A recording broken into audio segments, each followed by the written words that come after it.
This is known as a dark masterpiece anime. High-ranking officials, driven by a desire for the Elixir of Life, sent a group of death row inmates to a small island called Paradise. While the place looks like heaven, it is actually grotesque to the extreme. Only those who find the elixir will be granted a pardon. However, over 60 people previously sent there have gone missing. The ships that returned were covered in flowers. Upon closer inspection, people were horrified to find they were filled with human body parts. Subsequently, 5 investigation teams met the same fate. The sole survivor returned with his body covered in pustules. By the next morning, flowers bloomed from those pustules, turning him into a terrifying creature, neither human nor ghost. To prevent the inmates from escaping, the court assigned an executioner to each person, authorized to execute them on the spot if any ill intentions were detected. The protagonist, Gabimaru, is the most extraordinary among the death row inmates. He was previously sentenced to execution by drawing and quartering, a punishment that typically tears a person in two instantly. However, even after the bulls were exhausted, Gabimaru remained unharmed. Next was decapitation, but the sword shattered before he could even bleed. It was the same with burning at the stake and boiling in oil. Gabimaru remained perfectly safe even when the oil pot exploded. He comes from a place called the Stone Village, where the people seem just as bizarre. The village chief, in particular, can have his internal organs pierced and scattered, yet still recover instantly. From the moment they are born, they are forced to learn the art of killing. Gabimaru's parents were killed by the chief when he was still an infant. He had no dreams or ambitions, mindlessly following orders to kill. As the strongest ninja in the village, the chief married his daughter to him. Unlike anyone else, this woman was as innocent as a blank sheet of paper. Because of her, Gabimaru's entire world changed completely, and he gradually fell in love. To protect this love, Gabimaru decided to leave his life of violence behind, but how could the village chief let such a perfect killing tool simply walk away? And so, he personally disfigured his own daughter, intending to use this to break Gabimaru's spirit. However, far from loathing his wife, Gabimaru became even more tender and devoted to her. Seeing that his efforts were in vain, the village chief decided to get rid of him. He told Gabimaru that he could earn his freedom by completing one final mission. As it turned out, Gabimaru was betrayed by his comrades during the mission and captured, an act orchestrated by the chief himself. Although Gabimaru was capable of killing everyone, he knew that given the chief's godlike power, he would be hunted to the ends of the earth. Therefore, he chose to stop resisting and allowed himself to be imprisoned. Gabimaru thought that with his abilities, no one could touch him. However, to his surprise, the shogunate sent a professional executioner to take his life, Yamada Aseman Sajiri. The Yamada Aseman is a renowned clan of sword testers and executioners who have honed their craft over generations, each member possessing peerless swordsmanship. With just one glance at Sajiri, Gabimaru could already envision his own head being severed from his neck, causing him to unintentionally snap the wooden bowl in his hands. As Sajiri swung her blade, Gabimaru instinctively dodged. He wasn't a coward, he was simply terrified of what would happen to his wife if he died. In a village that treats women as nothing more than birthing machines, he couldn't bear to imagine the tragic fate that would await her. But just as he was about to strike back, Sajiri suddenly presented a shogunate pardon. With this document, neither the authorities nor the rock village could touch a hair on his head. The catch? He had to travel to a place known as Paradise and retrieve the Elixir of Life. It is a place that looks like paradise on the surface, but in reality, it is a hell crawling with monsters. In Sajiri's eyes, Gabimaru was undoubtedly the best candidate. If he could secure the elixir, he could rightfully live a happy life with his wife. Naturally, Gabimaru could not refuse. However, before they set out, Sajiri wished to see his true strength.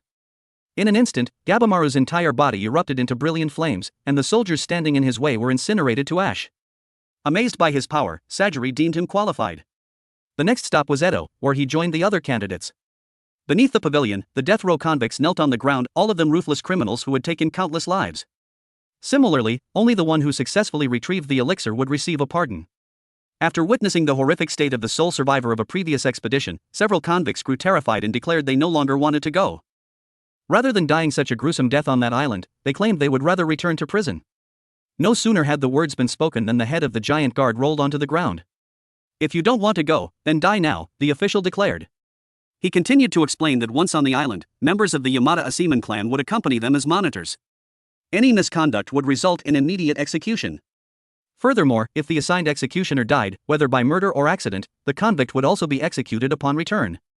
Finally, because the ships had limited capacity and there weren't enough executioners, they needed to reduce the number of convicts before departure. As the criminals whispered in confusion, a scarred man suddenly struck, slaughtering another convict. The officials on the platform said nothing, clearly approving of this method. Immediately, a massacre broke out. Despite having their hands tied, several convicts ignored the handicap, displaying extraordinary abilities that earned them the title of supernatural beings. For instance, the scarred youth who led a massive band of thieves in the deep mountains, the woman who single-handedly took out all the generals in Rikudo Castle, the long-haired middle-aged man known as the Dragon Sword and the peerless Grandmaster of Bezu, and the giant lying on the ground, 5 or 6 times the size of a normal human, who was said to be invulnerable to blades and had even swallowed a bear alive. Among them, the most noteworthy was Gabimaru. However, he showed absolutely no interest in the slaughter. He directly told the shogun on the platform that he disliked killing and asked if there was another way to screen the candidates. An official, enraged by his attempt to bargain, told the nearby convicts that anyone who could kill Gabimaru would be selected. Hearing such an easy condition, the mob rushed to attack. Seeing no way to avoid it, Gabimaru decided to counterattack. While repeating that he didn't want to kill, he moved forward, one man's neck was torn open, and another's throat was bitten through. The air filled with wretched screams and spraying blood. This brutal efficiency even made the high-ranking officials, who were well acquainted with death, feel uneasy. Eventually, the head samurai shouted for it to stop. Those still standing were officially chosen, 10 convicts in total. Each was paired with an executioner to journey to the secret island of the South Seas in search of the Elixir of Immortality. Upon arrival, a man noticed a butterfly landing on his hand, only to discover with horror that it had a human face.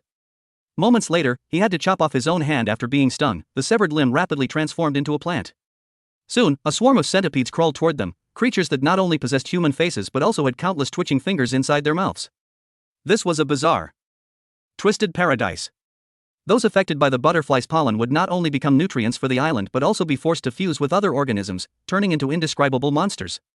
Though they possessed the muscles and bones of normal creatures, they lacked internal organs and reproductive systems.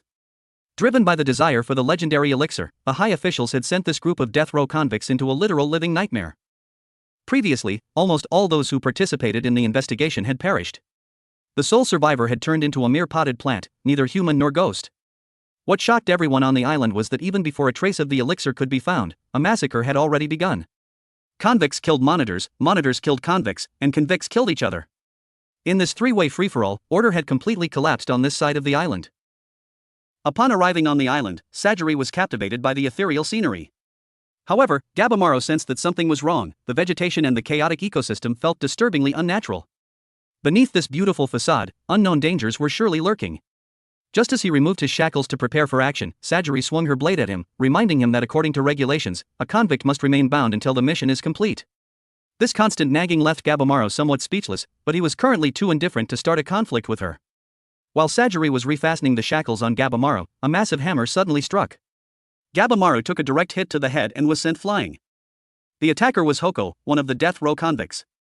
It was said that during his time as a warrior monk, he became obsessed with weaponry. To acquire powerful arms, he had slaughtered no fewer than 1,000 dancers and master swordsmen. But Gabimaru was no pushover. The sneak attack had caused him no actual physical damage. Seeing this, the monk's battle lust surged, believing only an opponent this strong could allow him to unleash his treasures and slaughter to his heart's content. Unlike Sajiri, Kiso, the executioner accompanying the monk, did not force him to wear shackles, nor did he intervene in the fight. He was only there to monitor. He couldn't care less if the convicts killed each other. Seeing Kiso's indifference, Sajiri also stepped back, though not before once again insisting that Gabimaru put his shackles back on. Meanwhile, the attacks were already closing in. The warrior monk seized the opportunity to strike relentlessly, but Gabimaru refused to dodge until his shackles were finally secured. Once they were fastened, Gabimaru delivered a powerful hook kick that sent his opponent soaring into the air, scattering his countless weapons. Moving with explosive speed, Gabimaru spun his body and kicked the butt of a spear, launching it like a cannonball. The devastating impact sent the monk flying through the dust and debris. The monk slowly crawled back up, revealing that he had sewn his armor directly into his skin, which was why the spear had failed to pierce him. It seemed as though the battle would continue. But a moment later, he collapsed and died a gruesome death on the spot. Growing impatient, Gabimaru urged, "Let's go find the elixir already." Kiso, meanwhile, drew his blade and decapitated the monk. Since his assigned convict was dead, the executioner's mission was officially over. Kiso had absolutely no intention of involving himself further in this murky business. On the surface, the objective of this expedition is to retrieve the Elixir of Life, but for the Yamada Asiman clan, it is actually a ruthless competition for the position of the next clan head. Trust is non-existent among them, and the formidable convicts are even more unpredictable. Kiso had witnessed firsthand how any semblance of order had collapsed from the moment they stepped onto the island. The convict Rokuroda flew into a frenzy and crushed his assigned executioner with a single blow. Another convict, Aya, conspired with a different executioner to eliminate their respective partners. Meanwhile, the convict Kun attempted to use a honey trap to seduce her executioner, only to be instantly decapitated on the spot. Between those looking to thin out the competition and those plotting or feigning to join forces, Kiso realized that if things continued this way, even he would eventually be unable to escape. Before departing, he revealed a secret to Gabimaru. The shogunate has already been in contact with the Iwagakure, and the next wave of people sent to the island will be from there. After Kiso departed, Gabimaru suddenly attacked Sajiri. He realized that if the hidden stone ninjas reached the island first, everything would go up in smoke. He had to find the elixir first. Although he held no grudge against the woman before him, she was an obstacle. Blades clashed, sending sparks flying. However, while his strikes appeared fierce, they lacked any true killing intent. The love his wife gave him had begun to melt his frozen heart. He found himself unable to kill someone of good nature. Gabimaru struggled between the murderous laws of his village and his own emerging humanity. Eventually, he shattered Sajiri's blade. Sensing his overwhelming bloodlust, she closed her eyes and waited for death. Yet, the death she imagined never came. Gabimaru stood trembling, his blade halted. He realized he could no longer kill indiscriminately. He wondered if such weakness would prevent him from surviving or ever seeing his wife again. Looking at the man before her, Sajiri suddenly remembered that every time he committed a slaughter, he seemed to wear the same expression of agony. In that moment, she understood Gabimaru's true nature. Seeing him face his true feelings, Sajiri wanted to see if a man like him could truly find redemption. Therefore, she did not pursue the conflict further. Just as their tension was resolved, the true dangers of the island arrived. Countless centipedes swarmed from all directions. A bizarre, fish-headed monster with 6 arms appeared, holding prayer beads and folding its hands in prayer. The eerie sight made Sajiri instinctively recoil. The fish-headed monster opened its eyes and attacked with all 6 arms. Gabimaru leaned back to dodge before crushing its head with a kick. The creature retaliated, slamming Gabimaru into the ground and binding him with 2 tails before tossing him aside. Gabimaru tried to escape, but he was surrounded. He erupted in flames, incinerating the monster's heads and slaughtering them like an Asura. His brutal methods wiped out one life after another, leaving the ground covered in blood and severed limbs. At that moment, Sajiri could hardly distinguish who the real monster was. Suddenly, a long-armed Buddha-like creature attacked her. Gabimaru immediately severed its arm to save her. In a flash of swordlight, the fish-headed monster attempting a sneak attack was killed on the spot. The man who struck was Yamada Asima Genji, accompanied by the female ninja Yuzuriha and another monitor named Senta. Looking at the corpses scattered across the ground, Yuzuriha recognized Gabimaru's immense strength. She hugged him, proposing they form a team. However, Gabimaru completely dismissed her. As a competitor, he knew she surely had hidden motives. At that moment, Sajiri asked why there were 2 Yamada Asima executioners accompanying her. Genji explained that the criminal he was originally monitoring, Azachobe, had been deceived by this woman and met a tragic end. He believed Yuzuriha was so devious and dangerous that one monitor was absolutely not enough to keep her in check. To offer a benefit for cooperation, Yuzuriha shared that the greatest danger on this island was not the monsters they had just killed, but the insects. The pollen from the human-faced butterflies is hallucinogenic and poisonous. Anyone stung or infected by it would immediately transform into a plant. Gabimaru was curious as to how she knew this. Having realized that Azachobe had been left for dead after his value was exhausted, Gabimaru understood that while this woman appeared innocent, she was as cold-blooded as a viper. Senta noted that the artifacts found on the monsters seemed to originate from Taoism and Buddhism, though they did not yet understand what these symbols truly represented. Thus, they needed to continue gathering information. Elsewhere, the executioner Toma, who had conspired with the convict Azachobe to kill each other's partners, also encountered monsters. It turned out the two were actually brothers. To save Chobe, Toma had infiltrated the Yamada dojo. Relying on his terrifying natural talent, he obtained the status of a sword tester within a single month and subsequently became a monitor to help his brother navigate the dangers of the island. As Chobe began his slaughter, Toma observed that his brother's strength lay not just in raw power, but in his ability to adapt to any situation. Whether it was when their mother died of illness, when their father was executed for seeking revenge for his lord, or when they were attacked by bandits, Chobe would always quickly grasp the situation and dominate the outcome. Even in the face of certain death, he could find a way to survive. To Toma, his brother was a true king, and he was prepared to devote his entire life to him. As a monster was sliced in half, a Buddha's staff suddenly struck Aza in the face. A Buddha-faced monster had launched a sneak attack. Fear began to surge within Toma, who wondered if these creatures were actual deities punishing sinners. On the contrary, Aza was entirely unaffected, the seeds of rage flourishing within his heart. Amidst his turbulent memories, Aza made a decision. He would slaughter every monster and convict that stood in his way, find the elixir, and consume it with his brother. Meanwhile, another threat appeared, a man who allegedly weighed 200 kilograms at birth and possessed such infinite strength that he could crush stone statues at will. Driven by hunger, he had even consumed his own parents. He loved playing crushing games, and by the age of 3, he had killed his entire village. Currently, while his body had become increasingly monstrous, his IQ remained that of an infant. His bone-chilling cries were loud enough to burst a person's eardrums. This man was Rokuroda.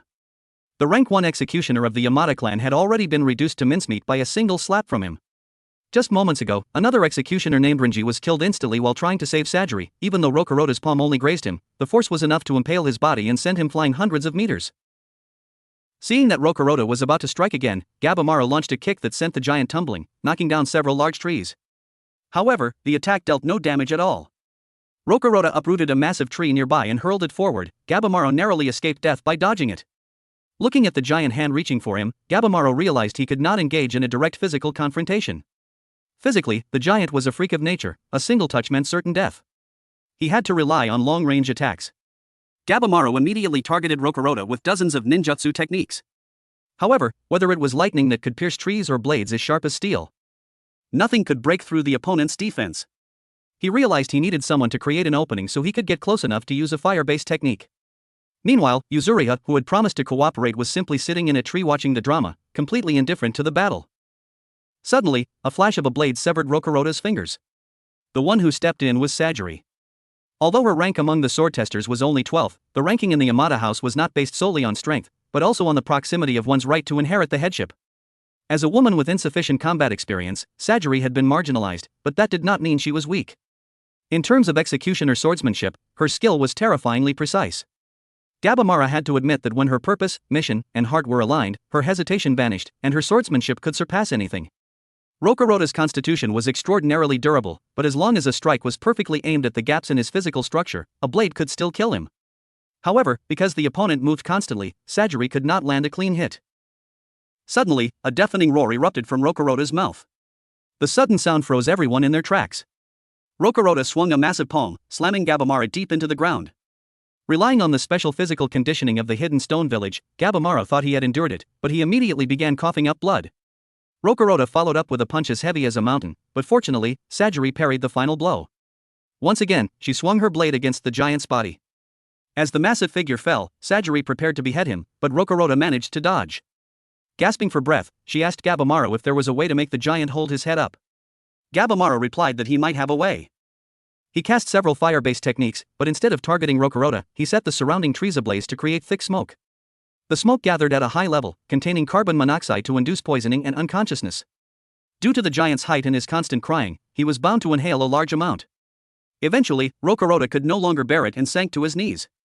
As he tried to attack again, Gabimaru pinned him down. Sajiri focused her spirit and struck with a single, unadorned blow. The strike was perfectly simple. As his life flashed before his eyes, Sajiri gently held Rokuroda's head, as if comforting a newborn infant. The fire consumed the forest, and Renji remained there forever. As the group ran out of the woods, Yuzuriha and Senta stood dazed, staring at something nearby. When Gabimaru and Sajiri caught up, they too were frozen in place. It was a village. If this was truly paradise, did that mean immortals lived in this village? On the other side of the island, the executioner Tamiya was attempting to escape with the convict Nirugai. Among all the prisoners, this child was the least deserving of death. She was only there because she had been kind enough to lead a group of lost foreigners to her village. Consequently, her entire village was slaughtered simply because they lived in the mountains and refused to submit to the rule of the shogunate. Nirugai did not die because those scoundrels wanted to use her to find the locations of other villages. Witnessing her innocence in tragic circumstances, Tenza made a firm resolution: he would ensure she left the island alive. Just then, a massive shogunate ship appeared before them. They initially thought they could board it to return home, but as the mist cleared, the sight made Tenza's heart race with fear. These were the remains of ships that had tried to flee the island, with grotesque figures peeking out from them. As Tenza drew his blade to fight, giant tentacles surged from a distance. Fortunately, the two managed to dodge just in time, narrowly escaping certain death. As more tentacles appeared, they realized they had to find a functional ship to escape. Suddenly, two figures blocked their path. It was Kiso, who had attempted to leave early because his convict died, only to be turned into a monstrous, half-dead entity.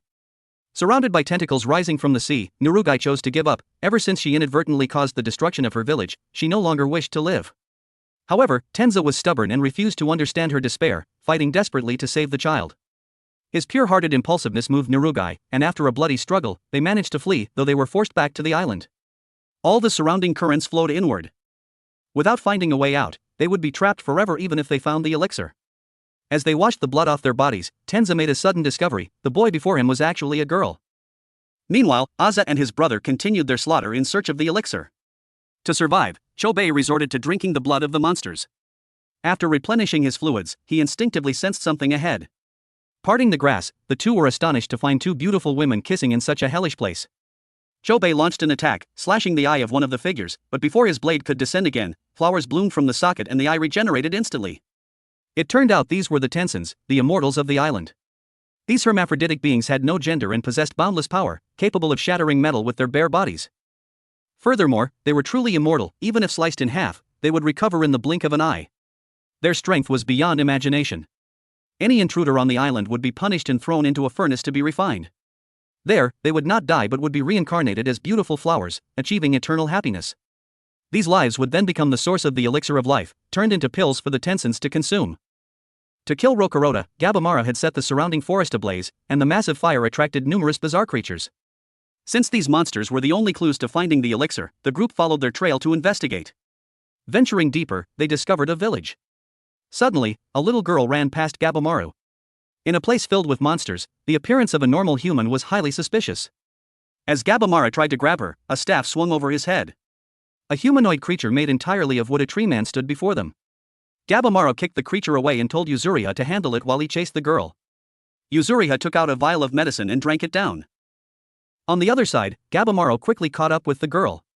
He thought dealing with her would be easy, but he was caught off guard. The girl possessed strange, immense strength, even delivering a punch that made him cough up blood. Gabimaru stopped holding back, using vines and roots to hang her from a tree. However, the girl immediately burst into tears. Seeing this, Sajiri released her and comforted her. Yuzuriha arrived shortly after, having already defeated the tree man. As the group discussed their next move, the tree man on the ground began to speak. Guided by the tree man, Gabimaru's group reached a ruined village. According to him, this place was not always like this 1,000 years ago. The group realized that this tree man had lived for an incredibly long time. Entering a house, they found it decorated with porcelain and calligraphy in a Taoist style. The tree man explained that the creatures Gabimaru called monsters were actually guardian beasts protecting the island. He was not one of them but a local inhabitant. He spoke of the legendary Tensons who commanded these beasts and confirmed that the elixir of life they sought was indeed located in Horai, deep within the mist at the island's center. He himself had received their blessing, but he warned that obtaining the elixir was impossible. All intruders would be punished by the Tensons and turned into fertilizer for the elixir. They were immortal beings that no one could truly defeat. Sensing danger, Tenza turned to flee, but before he could get far, an immortal appeared before him. With a simple palm strike, a massive explosion of force sent Tenza flying. Thanks to her small stature, Narugai managed to dodge the continuous attacks and rushed to Tenza's side to check his wounds. Seeing this, the immortal moved in to continue the assault. Suddenly, the fallen Tenza stood up and slashed the opponent's eye. For a moment, it seemed the sneak attack had succeeded, but the horrific wound healed instantly. With no time to think, Tenza told Narugai to run ahead, promising he would deal with the enemy quickly. As a rare genius of the Yamada Aseman clan, Tenza's strength was by no means weak. With speed as swift as a flash of light, he sliced the immortal into hundreds of pieces. Unsure if the opponent could regenerate, the two quickly fled. After running for a distance, Tenza looked back and saw no one following. Just as he breathed a sigh of relief, the immortal suddenly appeared right in front of him. While he was at a loss, a sharp blade flew out and decapitated the immortal. The newcomer was Tenza's master, Shion, the fourth-ranked executioner of the Yamada clan. Though completely blind, his swordsmanship was supreme, and his true power surpassed all other executioners on the island. Previously, the convict paired with him, Kayun, had tried to seduce him with her seductive body, assuming no man could resist. However, Shion executed her on the spot. Having completed his task early, he had been searching for a way off the island. Through his acute sense of hearing, he determined that all the currents surrounding the island were loops. Attempting to sail straight out would lead to certain death. The only current leading to the outside world was filled with a murderous aura. Worried that his blindness might lead to an accident, Shion had turned back to find others who also intended to leave, accidentally saving Tenza in the process. To Tenza, Shion was not just a master but like a father. Having been a wandering street child, Tenza found that Shion provided him with not only a stable life but also deep affection. Influenced by Shion, Tenza developed an extremely kind nature, which was why he was determined to save Narugai despite her unfortunate circumstances. While they were talking, the immortal reappeared behind them. Shion immediately picked up Tenza and Narugai to flee, but as they crossed paths, his throat was slashed by the opponent's handblade. Had he not dodged in time, his head would have been severed. Seeing his master wounded, Tenza went berserk. He drew his sword and slashed wildly at the immortal. Facing this elusive monster, fleeing was futile. He decided to fight a desperate battle to the death. Shion tried to stop him, but as he cried out, blood sprayed from his wound like rain. Tenza lunged forward, determined to kill the pale-faced enemy. He utilized all his skills, his sword moving like the wind, but the immortal dodged effortlessly. The creature then closed in and flicked a finger, creating 4 black holes in Tenza's chest. Tenza coughed up a large amount of blood and knelt helplessly. He felt his fingertips growing cold while his wounds burned like fire. He realized he was dying. He feared everyone would be killed by this monster, but he refused to let that happen. He stood up once more, throwing a punch at the immortal's head. Even in death, he had to buy time for his master. However, the immortal was truly grotesque. Even with its head crushed, it could still launch an attack. Tenza's battered body was mortally wounded once again. Although Cheyenne held Nurugai back from rushing in, he himself prepared to draw his sword for a final stand. With his throat soaked in blood, Tenza let out a groan, telling them to leave. Cheyenne understood his intent. Suppressing his grief and reluctance, he turned and pulled Nurugai into the forest. He knew they could not defeat that monster now, staying meant they would all die. However, he swore he would avenge his disciple. The limbs of the woman-like immortal were shattered, and a large hole was bored into her head, yet she did not die. Instead, she let out a bizarre laugh. Bright red flowers began to grow from her mangled flesh, and soon her entire body was covered as a giant flower bloomed. 2 different bodies, one male and one female, emerged from it. This terrifying being was not just a monster, but a Tensen, the legendary immortals, or rather, the successful products of experiments created thousands of years ago. An unknown entity, seeking eternal life, had used the islanders as test subjects. Eventually, some became monsters, others turned into tree people, and only 7 successfully became Tensens. However, they still had limits to their lifespans. Just as the experiments showed progress, the islanders were depleted, until outsiders arrived once again to provide fresh material. Combining their previous results, the 7 Tensens and that mysterious entity soon researched a method to refine humans into elixir pills, achieving true immortality. Facing such an existence, it seemed only Gabimaru could stand on equal ground, as even he didn't realize that his training was actually rooted in the Tao of the Immortals. This was why blades shattered against him and fire could not kill him. To defeat the enemy, Gabimaru burned his very life force. Whether he could win this life and death struggle remained to be seen. Earlier, while searching for the elixir, Gabimaru had gone alone to Horai at the island's center. There, he saw countless tree people with their hands folded in prayer, their mouths continuously chanting. Despite this eerie sight, Gabimaru did not retreat. Continuing forward, he discovered a giant gate. Just as he was about to push it open, a figure appeared behind him. Gabimaru spun around and froze. He could tell at a glance that the being before him was not human. Gabimaru turned his head sharply and froze in his tracks. At a single glance, he could tell that the creature before him was not human at all. The woman was a legendary Tensen. With a long sigh, a fierce battle erupted as both sides charged simultaneously. After the first exchange, the Tensen's wrist snapped, followed immediately by a kick from Gabimaru that sent the Tensen's head spinning a dozen times. However, it restored itself instantly. As a heavy punch came crashing down, Gabimaru leaped backward to evade. He was stunned by a level of regenerative power and physical strength that defied logic. Gabimaru launched another kick at the head as a searing burst of flames exploded. He thought the blow had finished his opponent, but the charred corpse suddenly lunged forward and delivered a powerful punch. Gabimaru was sent flying, and a subsequent massive surge of force slammed him into the wall once again. However, what shocked the Tensen was that the human before them was still alive. Such incredible vitality was something no ordinary human could ever possess. The battle rages on as Gabimaru unleashes his full power. Although he repeatedly destroys the Tensen's body, its abnormal regenerative abilities allow it to recover instantly. Eventually, Gabimaru finds himself the only one wounded. Physical strikes and fire ninjutsu prove ineffective. Just as he feels he has run out of options, one of his attacks suddenly feels different and manages to inflict severe damage. As he analyzes why it worked, the male Tensen transforms into a woman. Invisible forces violently collide within Gabimaru's body, attacks he can neither defend against nor dodge. Amidst this life or death despair, his power surges once more. Driven by the singular desire to return to his wife, he refuses to stop regardless of the obstacles. He determines that if the enemy can regenerate, he must destroy it at a speed that exceeds its recovery. Under this frenzied assault, the immortal Tensen is finally struck down. Exhausted, Gabimaru demands the location of the elixir.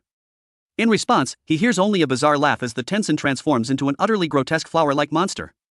Trying to stay calm and analyze the enemy's weakness, Gabimaru is caught in a surge of lightning that nearly knocks him unconscious. He dodges a whip-like strike and attempts to counter with a kick, but he is blocked and slammed into the ground. As he tries to ignite his flames again, a sharp pain racks his body. His previous battles have completely drained his stamina, leaving him unable to use ninjutsu.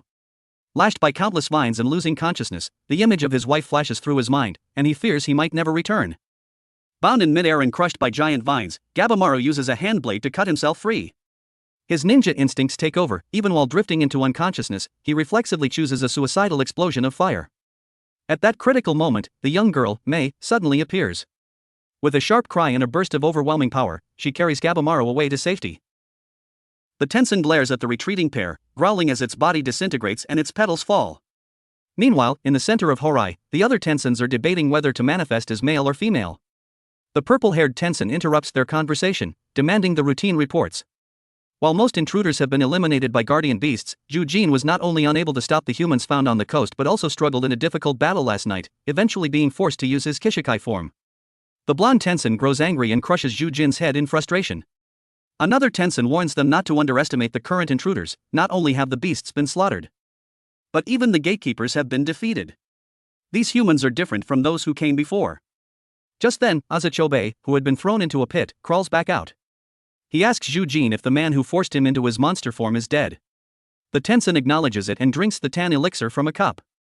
Regardless of who arrives, their goal remains the same: eternity. As the liquid is consumed, Jujin's aging body is once again filled with vitality. In the foggy lands, Gabimaru slowly regains consciousness as two figures appear behind him. These strange beings are called doshi. They possess transformation abilities similar to the Tensens, as well as bizarre powers and the ability to regenerate from wounds. Thousands of years ago, a mysterious entity seeking eternal life used the islanders as test subjects, eventually creating 5 different types of beings. 3 of these were failures. Although they possess long lifespans, they are limited to about 1,000 years, after which they turn into statues and lose consciousness. These include the beasts, irrational monsters formed from humans and animals, who are forbidden from entering Horai. There are also the gatekeepers, who possess immense strength but are considered a lower class of Tensen. The perfect beings are the Tensens, who are not only immortal but possess terrifying power. Between success and failure lie the doshi. They possess self-awareness and, more importantly, can cultivate their power just like the Tensens. This is the source of the strength Gabimaru had never previously understood. This power is called Tao, and it exists in all things.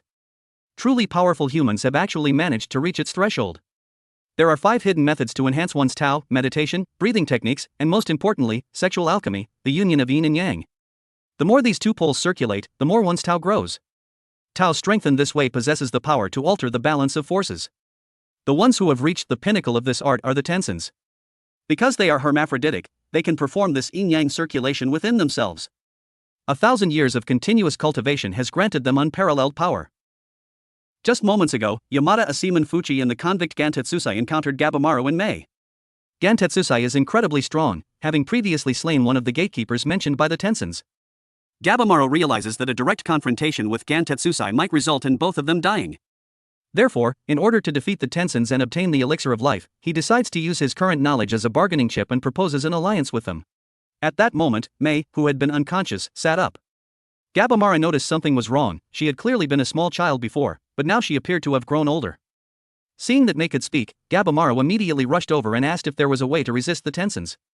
The mysterious power she had used to save him earlier was clearly beyond that of a normal human. Mei pondered for a moment and spoke of the existence of Tao, but she could not clearly express how to obtain this power. The group was left confused, so Gabimaru and Gantetsusai decided to learn through the guidance of combat. Like Gantetsusai, Gabimaru realized that if he remained too strong and rigid, he would be unable to perceive that subtle energy. Suddenly, a figure attacked Gantetsusai. Although he blocked the strike with his blade, Mei was snatched from his shoulder. The mysterious figure was a doshi, who knelt respectfully before Mei. He not only called her lord but also pleaded for her to return to Horai. It turned out that Mei was in existence equal in status to the Tensens. As previously mentioned regarding the circulation of yin and yang, a partner is required. While the doshi are male, Mei is female and possesses the highest form of yin energy. They needed her as a perfect cauldron for cultivation. Although Mei shared the same origin as the Tensens, she was considered an inferior type because she only possessed yin energy. Consequently, she had been exiled by the strongest among the Tensens and given 2 choices: die by the roadside or serve as a cultivation vessel for the doshi to start over. Rage surged within Gabimaru. He finally understood why Mei always wore an expression of fear. Seeing a mere human dare to block his path, the doshi decided to execute them as an example. Suddenly, countless centipedes and human-faced butterflies swarmed the area. The doshi had gained control over the 2 most common creatures on the island. However, Gantetsusai and Gabimaru were not easily overwhelmed, and this human wave tactic was ineffective against them. Seeing this, the doshi used a demon realm technique to fuse all the surrounding insects into his own body. Gantetsusai struck with his blade, but the butterflies dispersed and swarmed him again. Though he dodged, the air was filled with pollen that affected him. Gabimaru used a fire-enhanced kick, shattering the monster's arm. He realized that while his strikes were not yet as powerful as a Tensen's, he had to be careful. Gantetsusai warned him to stay alert, reminding him that if he hadn't cut off his own hand earlier after being stung, he would have turned into a plant. Gabimaru realized that without clearly sensing Tao, the upcoming battle would be impossible to win. At that moment, Mei approached and took Gabimaru's hand, allowing him to directly touch her Tao. After a very brief moment of enlightenment, Gabimaru stepped forward. He understood now. It seemed his training in the Hidden Stone Village had already taught him similar techniques, which was why it appeared so simple. In this instant, Gabimaru could sense the chi of everything around him. He dodged all of the doshi's attacks effortlessly. When a powerful, heavy punch came his way, Gabimaru deflected it with a light touch, causing the monster's entire arm to explode. The doshi inside was incredulous, as the technique Gabimaru used was identical to that of a Tensen. Gabimaru delivered 2 consecutive kicks, knocking both doshi out of the air. However, they refused to yield and attacked again. Gabimaru nimbly used Gantetsusai's head as a stepping stone to lunge toward the centipede swarm, then launched a volley of fireballs at the butterfly doshi. Gantetsusai seized the opportunity to slice a doshi in half, sending blood spraying everywhere. Elsewhere, Aza, who had been beaten to near death by a Tensen and thrown into a pit, managed to crawl out from the wall of corpses with his brother Toma. Shortly after, a doshi appeared, sent by the Tensens to see if the prisoners had transformed into elixir. Without a word, Aza attacked. His strength was terrifying, even tearing off the opponent's arm, but because he did not know how to use Tao, his strikes dealt no substantial damage. Furthermore, heavily wounded from his previous battle, Aza quickly fell into a disadvantage. The doshi grabbed his shoulder and crushed his throat. Aza's throat with one hand, causing him to collapse in a pool of blood. However, to everyone's surprise, Aza, who should have been dead, suddenly sprang up and crushed the doshi's face with his hand. As his throat regenerated, markings appeared around the wound that were identical to Mei's. The doshi suspected that while at the bottom of the pit, those plants had fused with Aza's body. In the battle that followed, Aza's body became increasingly bizarre, his twisted and broken arms healed in the blink of an eye. Not only that, he grew stronger the more he fought, and the Tao within his body continued to expand. Terrified, the doshi attempted to summon the god beasts. But Toma had already slaughtered them all. Seeing Aza steadily approaching, the doshi prepared to launch another attack, but his arm was instantly crushed by a kick. During the fight, Aza discovered that when he cut his opponent, the body would begin to regenerate from the lower half. He deduced that the weakness of these monsters might be located near the ovule or the navel, and his guess proved correct. Aza grabbed the half-dead doshi and demanded to know the Tensen's location, seeking revenge. Meanwhile, led by the Hoko, Sajiri, and the others finally reached Horai, the centralmost part of the island. There, they encountered one of the 7 Tensen, Muten, who decapitated a tree person on the spot with just a flick of his finger. Yuzuri has sensed that something was wrong and immediately turned to flee, but she was caught in an instant. A massive force rendered her unable to move. From the Tensen's mouth, she learned that the so-called Elixir of Life was merely a ruse to lure outsiders to the island. In reality, it did not exist. The entire island was a giant laboratory, and the humans who arrived were nothing more than research materials. The elixir being refined was only intended for the Tensens. Normal humans would undergo horrific mutations if they consumed it. This Tensen had a twisted hobby, transforming intruders into the living dead. Just as he was about to strike, Yuzuriha vanished in a blink, and the Tensen was sliced into 100 pieces. However, before they could sigh in relief, the supposedly dead Tensen regenerated completely. He summoned his puppets to self-destruct. Fortunately, Yuzuriha dodged in time. The Tensen realized that while these humans had grasped the basics of Tao, they were far too weak to be a threat. Still, he thought capturing this ninja to use as a cauldron for refinement would be a fine idea. As for the others, they were now expendable. A lightning-fast punch sent Sajiri flying dozens of meters, coughing up blood. Senta seized the opportunity to strike, severing both of the Tensen's arms. On the other side, Yuzuri had drank a vial of poison, causing her body to secrete a viscous mucus. She could metabolize the poison and release it through her hands as sticky threads containing various toxins to bind the Tensen. Despite his upper body being mangled, the Tensen would not die. Countless branches and vines erupted from his shattered form. A fierce battle broke out amidst the flash of blades. The Tensen dodged continuously until he found an opening to grab Yuzuriha's ankle and hurl her forward. He was quite fond of her, though she was weak now. He believed that with some training, she would make an excellent cauldron.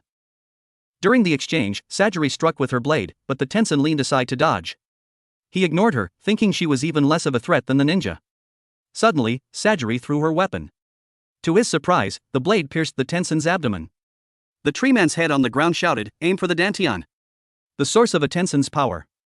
If it were destroyed, he could be killed. The blade tore through, and blood sprayed. Just as they thought they had succeeded, the wound in his abdomen healed again. The Tao contained in Sajiri's attack was simply too meager to truly harm him. Sajiri took a deep breath, and suddenly, a massive surge of power erupted from her body. She swung her sword again. creating an intense sense of dread. Although the Tensen retreated quickly, his head was still slashed. For a moment, he felt the threat of death. This time, the wound did not regenerate. Through their brief clash, Sajiri realized the Tensen possessed the same aura as Gabimaru and Rokuroda. Knowing this, she understood exactly how she needed to strike. On the other side, having nearly stepped through death's door, the Tensen felt no anger or fear. Instead, he grew even more exhilarated. Yuzuriha moved quickly to restrain him. Sajiri swung her sword down but was knocked back by an invisible force.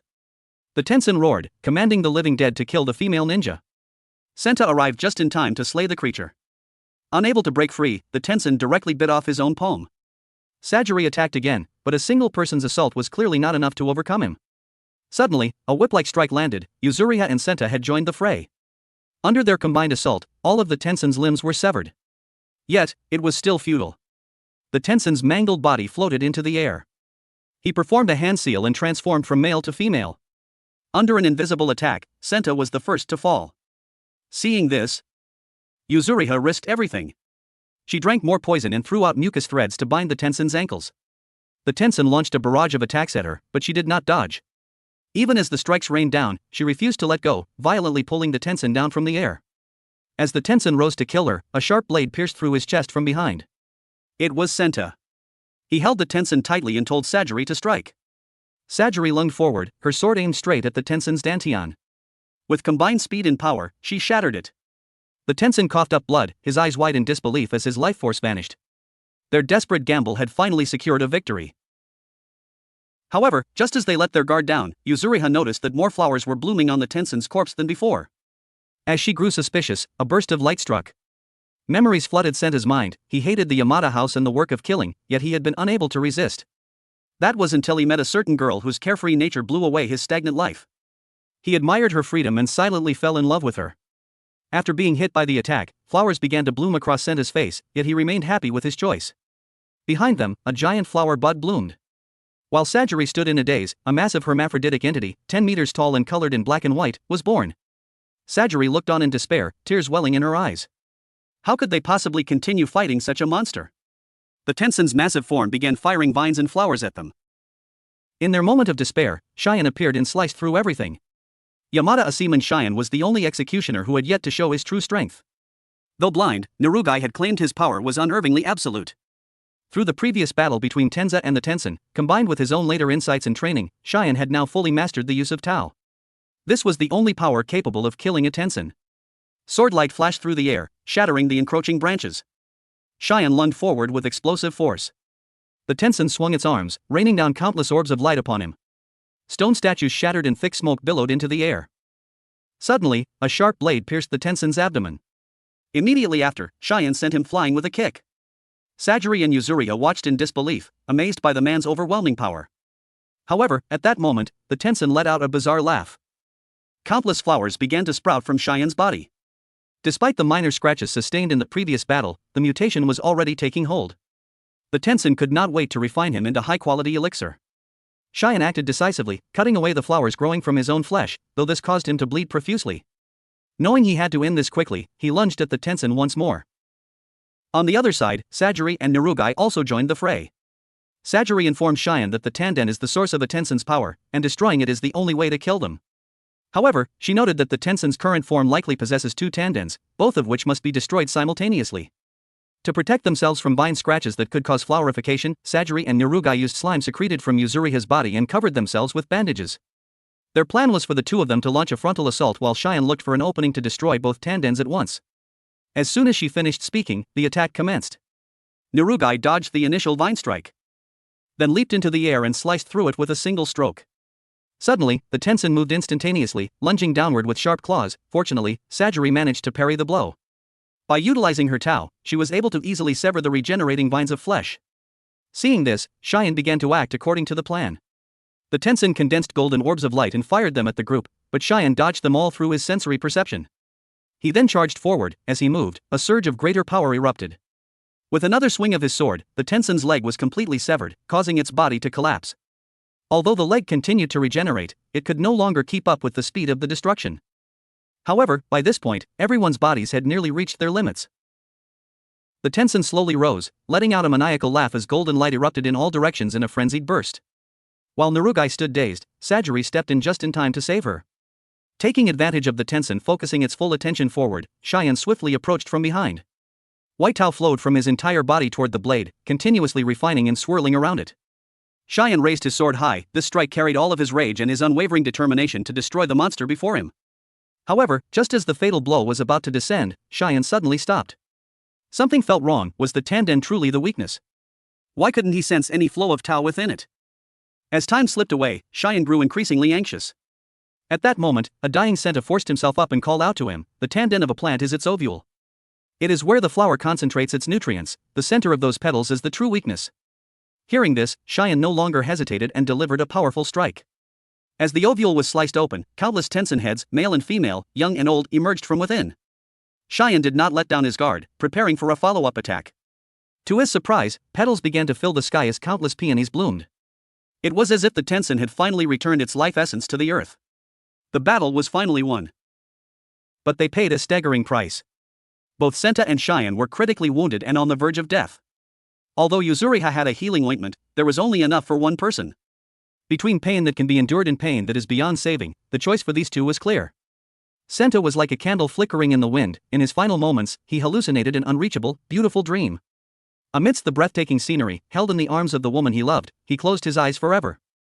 Afterward, the group continued deeper into Horai. Here, elements of various religions and unknown creatures merged into bizarre statues scattered everywhere. They eventually found a temporary shelter to hide and recover. Cheyenne began to organize all the information they had gathered. First was Tao, a power inherent in everyone. Mastering it grants superhuman strength, but because Tao is life essence itself, overusing it is extremely dangerous. Furthermore, the Tensen had claimed that the Elixir of Life does not exist. This meant the convicts could never fulfill the mission assigned by the shogunate. However, Sajiri recalled Gabimaru insisting that the elixir was real, claiming his village chief possessed an immortal body. Yuzuriha sensed something was amiss. She suspected this might all be an illusion, a form of brainwashing where young ninjas are shown supernatural phenomena to ensure their absolute submission. Gabimaru came here solely to reunite with his wife, but to Yuzuriha, this made no sense. Why would superiors allow their ninjas who are meant to be mere pawns to have emotional attachments that could hinder them? Does Gabimaru's wife truly exist? What is her name? There seemed to be no official records of her in the shogunate's files.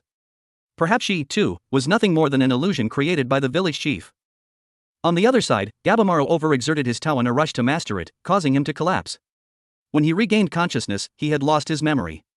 Once again, he reverted to that cold-blooded killing machine. Facing the people before him, his only thought was to play along to gather information, and if they showed any opening, he would slaughter them all. At that moment, a high-ranking official arrived and read an imperial decree, ordering a new batch of Yamada Asiman executioners to land on Shinsenkyo to supervise those already on the island. This concludes the entire story of Hell's Paradise Season 1. Let's look forward to Season 2, which is set to premiere this January. If you enjoyed this video, please give the channel a like and subscribe, and don't forget to hit the notification bell to catch our latest videos as soon as possible.